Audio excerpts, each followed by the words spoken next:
Hi everyone. This week's live, I'm again in my car, and if you hear birds, there are some cockatoos going around my car. I'm in a car park in front of the river, and I'm going to be going for a walk, but I'm jumping on, for this live in my car. So welcome everyone that's jumping on. I'm doing a slightly different live today because I'm doing a Q&A. And I am really going to welcome anyone that's jumping on that has a question. Before I get into things, I'm just going to let you can start thinking, have I got a question for Jane? Is there anything that you'd like to ask? I would love you put it in the comments. So any question related to bariatric nutrition. There you go. So not any question in the world, because I don't know about some other things as well as I know about bariatric nutrition. So while you're thinking about maybe any question you would like to ask me, I'm going to introduce myself for people that don't know me very well. My name is Jane Stoltze. I'm an Aussie. I'm a registered bariatric dietitian. Well, I'm a registered dietitian. I've specialised in bariatrics and weight loss surgery.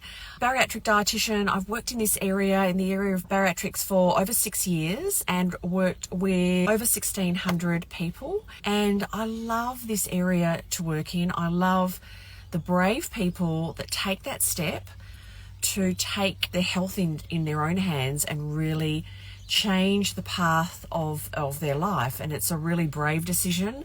It's a really big decision. You put so much on the line to have your surgery. You put your body, that's the physical, you put your emotions and financials. So there's a lot that goes into having bariatric surgery. And I'm really passionate about people getting great information and great support. And the reason why I do what I do, and in the past, I've had my business located in the rooms of a very busy bariatric centre and saw hundreds of new clients every year. And while we did offer really good support, what I do see is that overall globally, centres are geared up and developed and put together by bariatric surgeons. And what do? They do surgery. And then you're released into the world, I call it. Sometimes things go okay. People get through it and do really well by themselves. But most people do and will need support at some point. And so that's why I do what I do. So I've got some wonderful questions coming through, and I knew there'd be a question, Erica. That's all good, but how many calories? The old calorie question. Beautiful. So thank you. I'm going to go through them one at a time, and I'll read out the question and then I'm going to answer it. Which are the most important daily vitamins that we must take daily? Beautiful question. And I think it's next week that I'm coming out with my podcast episode. I'm calling it the non-sexy stuff after bariatric surgery, and it's the vitamin topic. And I say that because, and that's my sense of humour, because I call the sexy stuff, people say, like, what's the meal plan? What's the recipe? Like, that's all if I get that, everything will be great. But the non-sexy stuff, the vitamins, and they're so important. So it's so important to take vitamins every day after your bariatric surgery. Now, this is a great question because I think people think that they're really standard. There are standard vitamins. And one, I'm just going to let that, the vitamins you will need as a standard kind of recommended after bariatric surgery will depend, one, on the type of surgery you've had. So if people have had a sleeve gastrectomy, there is a guideline. I'll talk about that, kind of what I recommend. But if people have had bypasses, they have different needs. And what I mean by that is there's also different bypasses. So there's mini bypasses, the Roux-en-Y, and then there are the more significant bypasses, such as the SIPS, the SARDS, the duodenal switch. And when we have different bypasses, different lengths of the small bowel are bypassed. And the small bowel is really important for absorbing and giving time for your food to be broken down and absorbed. And so the more we bypass of the small bowel, the more supplementation we need to take, because some of those key vitamins and minerals don't have the length of time going down that small bowel, and the length of time also with the digestive juices to be broken down, and so they can be absorbed. And there's 3 different parts in the small bowel, the duodenum, the jejunum, and the ileum. And the smaller, less significant bypasses only take off a bit of maybe or the duodenum, and you have kind of a good length left of small bowel, and you don't need significantly more than a sleeve. But some of those really more significant bypasses, you need more. So that's a really long answer too. It really, one, depends on what bariatric procedure you've had. And two, it also depends on you individually. So you may have a history of low iron and you need more iron just generally. You may absorb some nutrients very well after bariatric surgery, or some you need even extra. So we in Australia, we follow the American guidelines, the ASMBS guidelines, but different organisations do kind of also contribute to the guidelines, and that's the American Society of Metabolic and Bariatric Surgery, but it's a big document and different organisations contribute. We follow that in Australia.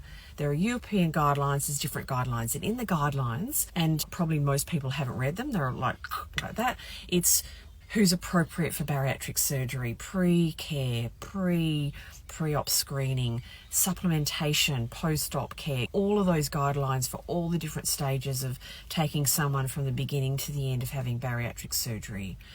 The good companies, and there's lots of good companies that make good bariatric vitamins that are kind of in line with what the guidelines say to give you what you need. As a guide, after a sleeve gastrectomy, good multi and calcium, a certain amount of calcium is needed.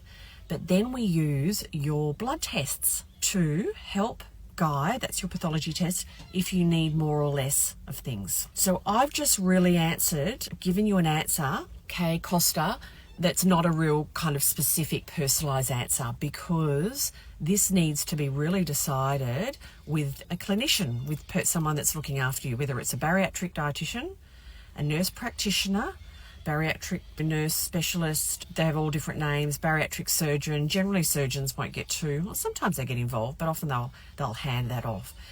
But a good bariatric vitamin, calcium with vitamin D, and then we need to add extra things in if we need. So that's a general. So that in that bariatric multi, and I'm just going to I'll wrap this question up in a minute. In that bariatric multi, there are higher amounts of certain nutrients that you need.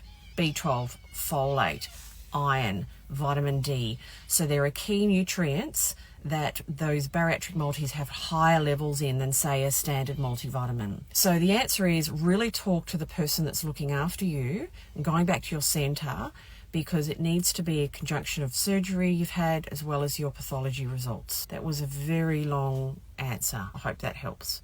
I'll check down here if anyone's if you think that was the longest answer in the world, Jane, but I like to give information. How many calories should you be eating at 6 months post-op? Erica, wonderful question. It gets asked all the time. Now, and it gets asked, I'm at 2 years post-surgery, There is actually no set amount of calories after bariatric surgery. Centres will send their people out into the wilderness, I call it, or release you and say, don't eat more than this amount per day, have this and this and this. And it's all very cookie-cutter. And often when those centres are sending out saying don't have really specific amounts of calories, like don't have more than 600 calories a day, 800 calories a day, they're generally, you just can't do that. Everyone's really different. People have different anatomies. People can be 6 foot and 25 years old and really active and got lots of muscle, and then someone can be 60 years old and not as active, and all of that. There's medical histories, past bariatric surgery. So look, as a guide, I look to get around 1,000 calories by 3 months, around that. And initially get to 60 grams of protein, and then the protein is personalised. I say around 1,000 calories because we don't want to be too low. We never want to be, no one needs under 800 calories a day. That's just like the floor. But I don't count calories. I can get into counting calories with my clients, but I tell you, I teach my clients how to eat, how to plate their food up, and how to eat in proportion of protein and those other foods, which are the fruit, whole grains and vegetables. How to listen, small bites, chew well, how to listen to your body, and stop when you're satisfied. And guess what? Things fall into place. And then we see what happens with weight, with your weight loss. But that really is super key, and that helps people, everything falls into place. We don't want to be solely relying on external measures on what we feed ourselves. We need to listen to our body. You need to listen to your body. Now, there is a certain amount of energy that will take energy intake that will take you through your weight loss phase. And at 6 months, you're still in your weight loss phase. And then in time, but you can be, where are you from an energy perspective to be weight maintaining? But it's very different. Some people can be weight maintaining on 1,000 calories. Some people can be weight maintaining on 1,500 calories. Everyone is different. No apps, no all of those measures and things are going to be able to tell you. It's actually more powerful to follow the key basics, get your protein. That's the thing that I really want people to track, my clients to track, and listen to your body. And then things fall into place, because I've worked with so many people over the years. So, and there's no one size, there's no one amount of energy that fits all, Erica. Are you familiar with bariatric providers recommending gallbladder removal post-surgery? So that is quite common that people do. This is a very medical question, so more than a nutrition question. But can it affect what people tolerate after having their gallbladder removed? Yes, it can. Reasoning, how the body's processing and metabolizing your food and your bile, more risk or more likely to have gallstones. So that is the reason why that people have their gallbladder removed. And so there's that higher risk of developing gallstones. Generally, a gallbladder won't be taken out until there are issues showing up for somebody. So it is it's quite a common thing to happen, Claudia. And that's a really good question to pose to your doctor, but it definitely does happen. But generally, they'll wait to see if it's an issue for you before removing your gallbladder. So I hope that helps. Any other questions? Sleeve. Okay, you've had a sleeve. Yeah. So that's still, you're welcome. Okay, Costa, I would be definitely going back to your clinician and really getting clear on what you really need. Any other questions? So they're really great questions. I'm just going to go back to what I was talking about before of not counting calories. And I know that for some people that can be really not triggering, but a little bit frustrating, and feeling like you're not fully controlling your bariatric journey. But I find it a really liberating practice for many people. And what I mean by that is that people come into their bariatric journey, mostly women, that have dieted for years and years, counted calories, it's exhausting, and still have that very clear dieting mindset. And I am really passionate with my clients about leaving that. Let's focus on food and self-care and listening to the body, and being really changing that mindset to more of a self-care mindset. And does it work? Yes, it does. So stopping counting calories and not being really in an app every day can feel like a real leap of faith and feel like losing or relinquishing kind of control. And I find it a really great process to work clients through. So I think I'm just mentioning that because I know that comes up for many people. Any questions, anything? Okay, you've had a sleeve, 2019, now I've developed GERD. Okay, so for people that don't know what GERD is, GERD's reflux. And after a sleeve gastrectomy, you can develop reflux even if you haven't had reflux. And the reason is that when they do your surgery and they take out the curved part of your tummy and you're left with the sleeve, so to speak, you've still kept your pyloric sphincter. And your pyloric sphincter is wonderful. Sphincters are wonderful because they do a lot of really, really important things. And at the end of your tummy is that sphincter still there. And when you eat, if that sphincter that's working and the sphincter at the top of your esophageal sphincter is not as strong, there can be pressure in the tummy and everything can go up. So can there be some dietary intervention that helps? And not only what you eat, but how you eat? Yes, but often medication is needed, and they as standard proton pump inhibitors. And so they're like pantoprazole, omeprazole, those type of medications that sound like that. And then there is, if it is not able to be managed well through diet, not eating, not laying down too soon after eating, and all of those things, and medication, revision surgery can be recommended. And it's often that from that sleeve through to a bypass, because when you have a bypass, you're taking away that pyloric sphincter and you're turning your tummy into a pouch, and then it takes the pressure out of things, move faster for your tummy, and you don't have that upward pressure for food and stomach contents. So it is a great thing to get that managed. A reflux is really uncomfortable. I would be definitely making sure you're getting good support there. Okay. So how can you battle menopause and lose weight gain 4 years after a sleeve? Yeah, look, it is very challenging, the menopause. I mean, I'm going through menopause now. Some days I think, what's my name? That's just a joke. But I always think we want to focus on what's in our control and surrender to the things that aren't in your control. And I personally, I am on HRT. I feel better on it. And I have more energy, I feel better, I sleep better. And so that's what I'm doing for myself. And when it comes to, there's the menopause side, which you can't control that, you can manage that. And then we've got what we eat and how we eat. And that really doesn't change that much from if you're in menopause or not menopause. We are looking to keep you satisfied at a lower energy intake, leveraging protein and fiber, managing those episodes of eating excess energy, looking at things is energy coming in fluids such as juices, sodas, alcohol, and a whole range of things. So keeping up activity, moving the body, and that is really important because we want to keep muscle on. We want to keep, as we get older, we want to keep muscle on from a functional perspective. That is, I mean, I can still get out of the car and get myself out of a chair, but in 30 years' time, I still want to have the muscle to be able to do that, and be able to do all the things in my life. As we get older, particularly over 65, and I don't think that's where you are, Jacqueline, but as we get older, we actually need more protein. You need more protein in your diet to support your lean muscle, your lean body mass, your muscle mass.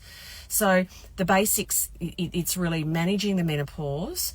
And there's no like quick fixes. It's really doing the basics of really managing your diet. And if you want to chat about this more in the DM, please send me, oh, someone's driving a bit crazy. Send me a message in the DM. Okay, really happy to chat with you. Claudia, had a sleeve October 22. Have since had gallbladder removed due to stones. Have also developed stomach ulcers, not near. Okay, yeah, it's not great. So yeah, I hope you're getting good care and management with your stomach ulcers, because that's not great as well. So it's rough when things happen. So we've talked about some great things: gallbladder, gallstones, calories, vitamins, the non-sexy stuff. Before I wrap up and go for my walk, any other questions? If not a problem. I think we've been some lovely things talked about today. Well, maybe not the ulcers and what I mean, but that it's really great to know how to just that you're not alone. And so, okay, I've got another question. How about gaining weight after sleeve? How can you jumpstart your weight loss again? Well, actually, the first step is to identify what's causing the weight regain, what's changing.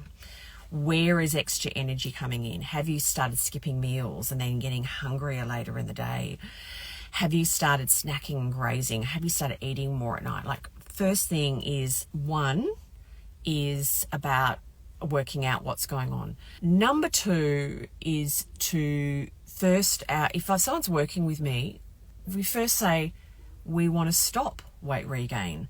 So you're going from weight gain into weight loss. First, we actually want to stop it. And the reason why I say that, it's actually really easy to regain weight after weight loss surgery because your metabolic rate drops down. So first we want to stop it. We want to really get clear about what the reasons are. And that's patterns and triggers and all of those things of overeating, or where is that extra energy coming in? And we go back to basics. So it's not a dieting approach. We're going back to basics, and I call them weight loss surgery foundation eating habits, regular meals, protein. What happens over time, and if people have listened to me before, they would have heard me talk about this, but it's really, really common, is over time over the years after surgery, people take their eye off protein, don't regularly kind of check in and see that their protein intake is still up there, protein intake drifts down over time. And at the same time, our carbohydrate intake drifts up. And what happens is the carbohydrate is also associated with some fat, doesn't sustain you for as long. You need to eat more regularly or sooner after having a high carbohydrate meal, and energy intake increases, and that's where the weight regain.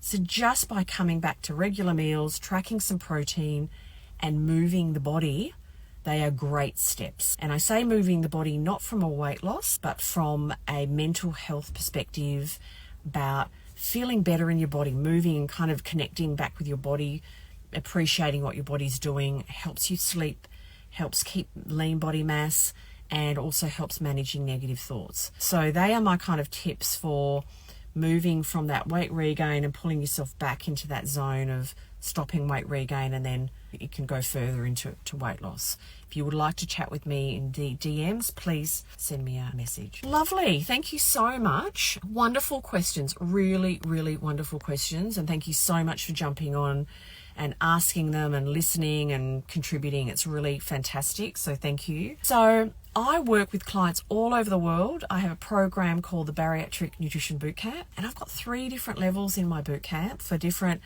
levels of one-on-one support and different financial positions people have. I want people to get support no matter where they live and no matter what financial situation. I have a range of payment plans, and if you are interested in knowing more about working with me and getting to know if I'm the right person for you, just comment or DM the word support and I'll come back and we can chat further. And it goes without saying, there is no pressure or obligation to know more about my services. So thank you all so much. Wonderful questions, and I really appreciate everyone jumping on, and I will see you next week. Okay, bye.